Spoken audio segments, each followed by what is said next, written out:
3 years later, the whisper of unsolved disappearances hung heavy over Bawal National Park, a siren song to the curious. Mark, Chloe, Ben, and Sarah, armed with high-tech gear and a reckless sense of adventure, pushed past the faded warning signs, seeking the truth behind the urban legends. The forest devoured them, just as it had others. The air was still, heavy with a scent they couldn't quite place, damp earth, something metallic, and an unsettlingly sweet decay. Ben, leading the way with a machete, froze. A faint, almost imperceptible scratching sound, not of animal claws, but something harder, echoed from ahead. They crept forward, finding an ancient tree, its bark freshly scarred with familiar, twisted symbols. This time, they weren't just markings, faint, almost transparent distortions shimmered around them, like heat haze coalescing into vague, struggling forms. Did you see that?" Chloe whispered, her eyes wide with dawning horror. Before they could react, the forest floor beneath them shifted. Not a simple pit, but something softer, incredibly sticky, rising. It was a pool of thick, glistening black mud, not from nature, but infused with that unsettling, ancient stench. They thrashed, screaming as they began to sink rapidly. The unnatural sludge clung, seeped into their clothes, pulling them deeper with an intelligent, insidious pull. As pure, primal panic seized them, figures emerged from the dense foliage, the cultists, their gaunt frames now almost seamlessly blending with the shadows. Their eyes, still wild, held an unnerving, predatory clarity. They didn't rush. With chilling patience, they moved around the sinking friends, their bare feet silent, their movements fluid, almost dance-like.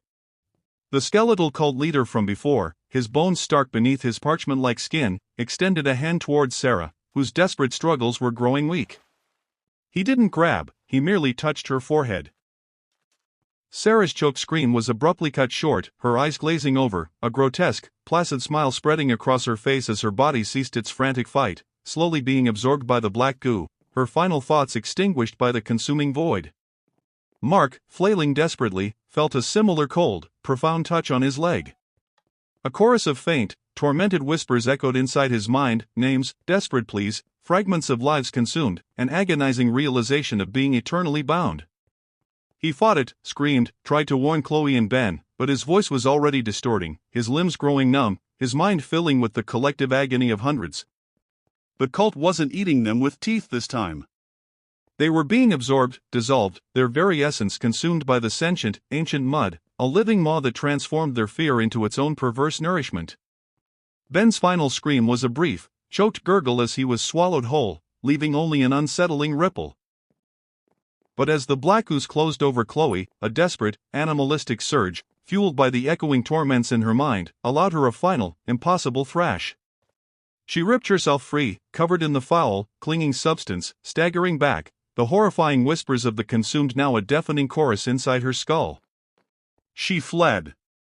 Blindly, madly, through the suffocating darkness of the forest, the cultists making no move to pursue her, their ancient eyes seeming to watch her go, as if releasing a single, broken witness was part of their grim ritual. She crashed through undergrowth, sobbing, gasping, the taste of metallic rot on her tongue. Days later, Chloe stumbled out of the tree lane, not into a bustling town, but onto a deserted stretch of highway, her clothes tattered, her skin caked in dried, black mud. Her eyes, once sharp and curious, now held a vacant, terrified stare, seeing things no one else could. She rambled incoherently about whispers and the earth's hunger, about friends consumed in smiles that weren't smiles. The authorities found her, but no one believed her fractured tales of a living mud and ancient, silent cultists.